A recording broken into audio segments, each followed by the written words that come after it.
అరవింద్ మైత్రి మీద కోపంతో తనని ఎంత దూరం పెట్టాలని చూసినా మైత్రి మాత్రం వదలదు. అరవింద్ మనసు కరగకపోయినా సరే మైత్రి అరవింద్‌కి దగ్గరవ్వాలని తన ప్రయత్నాలు తను చేస్తూనే ఉంటుంది. 'సప్తపది' సీరియల్ మే 15 ఎపిసోడ్‌లో అసలేం జరిగిందో ఈ వీడియోలో చూద్దాం. మైత్రి అరవింద్ నోట్లో ఒక స్పూన్ పాయసం పెట్టినందుకే అరవింద్ నానా హంగామా చేస్తాడు. బయటికి వచ్చి వాటర్‌తో నోరు పుక్కిలించుకుంటూ ఉండగా అప్పుడే చోటు దగ్గరికి వస్తాడు. నేను మొత్తం అబ్జర్వ్ చేస్తూనే ఉన్నాను. మైత్రి మేడం విషయంలో నీ ప్రవర్తన నాకు అర్థమవుతుంది. పాయసం నోట్లో పెడితే తినేసావు. పైగా ఏమీ అనలేదని చోటు అంటాడు. నేనేమీ చేతకాక నోరు మూసుకుని కూర్చోలేదు. గొడవలెందుకని చూస్తున్నాను అని అంటాడు. మైత్రి మేడంకి నీ మీద ప్రేమ అలాంటిది అని అంటాడు చోటు. ఏ మాట కామాటే చెప్పాలి. పాయసం మాత్రం సూపర్‌గా ఉంది.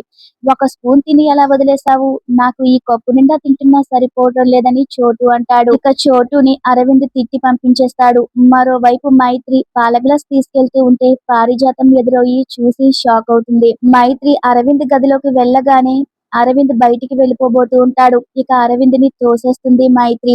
నేనుండే గదిలోకి రావడానికి నీకు సిగ్గు లేదేమో, నీ పక్కన పడుకోవడానికి నాకు సిగ్గుండాలిగా అంటాడు అరవింద్.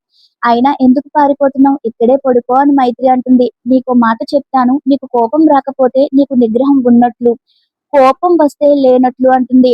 ఈ డ్రెస్‌లో నువ్వెంత ముద్దుగా ఉన్నావో అంటుంది. ముద్దు పెట్టుకోవాలనిపిస్తుందని మైత్రి అనేసరికి మైత్రి మీద అరవింద్ కోపం చూపిస్తాడు. అదిగో కోపం వచ్చింది అంటే రాలేదు అంటాడు. లేదు వచ్చింది అని మైత్రి అంటుంది. రాలేదన్నానుగా అని అరవింద్ అంటాడు. రాలేదని వాదిస్తూ ఉండటంతో సరే అయితే నీకు కోపం రాలేదు అంటే నీకు నిగ్రహం ఎక్కువే ఒప్పుకుంటున్నాను అంటుంది. అరవింద్‌ని రెచ్చగొట్టేలా మైత్రి మాట్లాడుతూ ఉంటుంది. మా అమ్మని బ్లాక్‌మెయిల్ చేసి నీ మెడలో తాళి కట్టించుకున్నావని నేను నిరూపిస్తానని అరవింద్ అంటూ ఉంటే, నేను స్వార్థంతో నిన్ను పెళ్లి చేసుకోలేదని నేను కూడా నిరూపిస్తాను. వెయిట్ చెయ్ అని మైత్రి అంటుంది. ఇన్ని రోజులు నా ప్రేమను చూసావు. ఇక మీదట నా కోపం చూస్తావని అరవింద్ అంటాడు. ఇక మైత్రి అయితే ఇన్ని రోజులు నువ్వు కూడా నా ప్రేమను చూసావు. ఇక ముందు కూడా నా ప్రేమనే చూస్తావు అని అంటుంది. నిన్ను వదిలేసి నేనెక్కడికి పోను. నువ్వెక్కడుంటే అక్కడే ఉంటాను అంటుంది. మనిద్దరం ఇక్కడే పడుకుందాం. నువ్వు అటువైపుకి తిరిగి పడుకో. నేను ఇటువైపుకి తిరిగి పడుకుంటాను అంటుంది. ఇక అరవింద్ కోపంతో అలా తిరిగి పడుకొనుంటాడు. మైత్రి మాత్రం అరవింద్‌ని ఉడికిస్తూనే ఉంటుంది. నీకు నిగ్రహం బాగానే ఉందే అంటుంది. ఇక తన మనసులో కాలం కరిగిపోతే సమస్య తొలగిపోతుంది. అనుకోకుండా నేను నీ లైఫ్‌లోకి రాలేదని మైత్రి అనుకుంటుంది. ఇది ఆ భగవంతుడి నిర్ణయం. తొలి చూపులోనే నేను నిన్ను భర్తగా ఊహించుకున్నాను. కాలం ఆడే దోబూచుల వల్ల నేను నిన్ను పెళ్లి చేసుకోలేకపోయాను. డెస్టినీ నిన్ను నన్ను కలిపిందని నేను చాలా గట్టిగా నమ్ముతున్నాను. ఈసారి నిన్ను వదిలిపెట్టే అవకాశమే లేదని, నీ అపార్థాలన్నీ తొలగించి స్వచ్ఛమైన నీ ప్రేమను పొందినప్పుడు నీతో సంపూర్ణమైన జీవితాన్ని కోరుకుంటాను. అప్పటి వరకు నీ భార్యగా ఈ గదిలోనే ఉంటానని మైత్రి తన మనసులో అనుకుంటూ ఉంటుంది. మరోవైపు పారిజాతం మైత్రి మేడం అరవింద్ గదిలోకి పాల గ్లాసు తీసుకెళ్లిందని చెప్పడంతో ఇక పుల్లయ్య కూడా కంగారు పడిపోతూ ఉంటాడు. ఇక నిద్ర లేచిన వెంటనే పొద్దున్నే మైత్రి రెడీ అయి తులసి కోట దగ్గర పూజ చేస్తూ ఉంటుంది. పూజ అయిపోయాక తన మెడలో ఉన్న తాళిబొట్టును కళ్ళకద్దుకుంటుంది. అదంతా చూస్తున్న మయూక, అక్షితలు మైత్రిని తిట్టుకుంటూ ఉంటారు. ఇద్దరూ ఇద్దరే దొంగ నాటకాలు ఆడుతున్నారని మైత్రి అరవింద్‌ను తిడుతూ ఉంటే, అప్పుడే అంజలి దగ్గరికి వచ్చి ఇందులో దొంగ నాటకం ఏముంది? మైత్రికి మెడలో తాళి పడక ముందు నుంచి అన్నయ్య మీద ప్రేమ ఉంది. అన్నయ్య మనసులో కూడా మైత్రి మీద ప్రేమ ఉంది. ఎప్పటికైనా ఇద్దరు ఒకరినొకరు అర్థం చేసుకుని కలిసి ఉంటారని అంజలి అంటూ ఉంటే, మరైతే విక్కీ భవిష్యత్తు కూడా చెప్పొచ్చుగా అని అక్షిత వెటకారంగా అంటుంది. మయూక అయితే నేను చెప్తాను. ఏదో ఒక రోజు విక్కీ ఇంట్లో నుంచి పారిపోతాడు అని అంటుంది. అప్పుడే మైత్రి దగ్గరకొచ్చి నా గురించి మీరు అంజలిని ఎందుకు ఇబ్బంది పెడుతున్నారు అంటుంది. నేను ఈ ఇంటికి వచ్చింది కేవలం నా లైఫ్ సెటిల్ చేసుకోవడానికి మాత్రమే కాదు. మీ మైండ్ సెట్ కూడా సెట్ చేద్దామనే వచ్చాను అంటుంది మైత్రి. తొందరపడకండి. కథ ఇప్పుడే మొదలైంది అంటుంది మైత్రి. ఇక ఇంతలో భవాని శోభ శోభ అంటూ అరుస్తూ వస్తుంది. శోభ బయటికి రాగానే పేపర్‌లో ఉన్న ప్రకటన చూపిస్తూ అసలు అరవింద్ ఏమనుకుంటున్నాడు? వాళ్ళమ్మ కనిపించడం లేదని, ఆచూకీ తెలిసిన వాళ్ళకి బహుమతి అని పేపర్‌లో ప్రకటన వేయించాడని శోభకి చూపిస్తుంది. ఇందులో తప్పేముంది అని మైత్రి అంటుంది. నువ్వు మధ్యలో మాట్లాడొద్దని భవాని అంటే, నేను ఈ ఇంటి కోడల్ని, అరవింద్ భార్యని. మాట్లాడే హక్కు నాకుంది అంటుంది మైత్రి. సడెన్‌గా తన తల్లి మిస్ అయింది. వెతికే ప్రయత్నం చేస్తున్నాడు. అందులో భాగమే ఈ పేపర్ ప్రకటన అంటుంది మైత్రి. ఊరంతా మనుషుల్ని పెట్టి వెతికించాలి గాని పేపర్‌లో వేయించడమేంటి? ఈ ఇంట్లో ఏం జరుగుతుందసలు?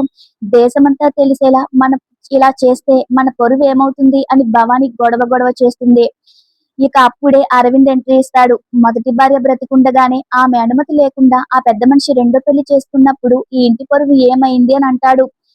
ఆ పెద్ద మనిషి ప్రాణ స్నేహితుడు ఏరి కోరి అంజలిని కోడలుగా చేసుకుంటానని ఎంగేజ్‌మెంట్ కూడా చేసుకున్నాడు.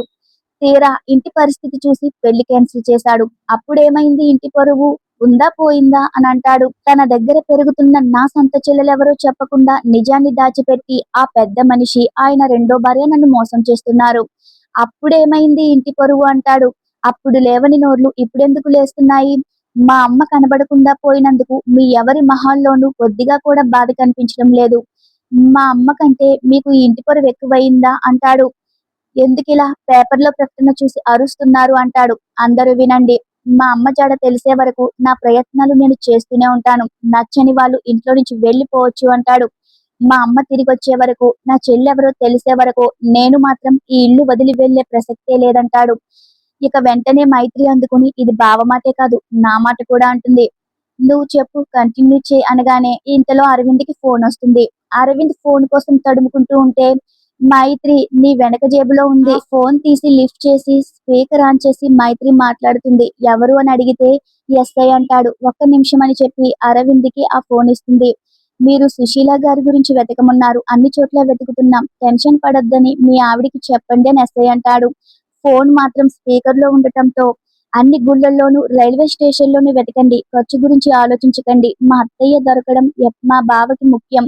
మా బావ చాలా దిగులు పడుతున్నాడని మైత్రి అంటూ ఉంటే, ఒక్కసారి ఆయన్ని స్టేషన్‌కు తీసుకురండి అంటారు ఎస్ఐ. నేను వెంట పెట్టుకుని తీసుకొస్తాను అంటుంది మైత్రి. పరిస్థితి అర్థమైందిగా. మా వారు మనసులో ఏముందో చెప్పేశాడుగా. ఊరికే కబుర్లు పెట్టుకోకండి. ఏదైనా పనికొచ్చే పని చేసుకోండని మైత్రి హడావిడి చేస్తూ ఉంటుంది.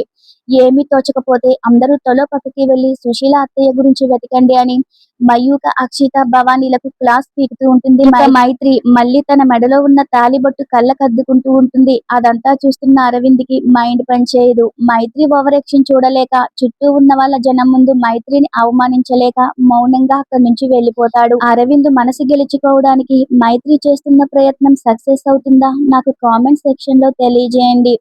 ఈ సీరియల్ అప్డేట్స్ మీకు డైలీ కావాలంటే మన ఛానల్‌ని సబ్స్క్రైబ్ చేసుకోండి.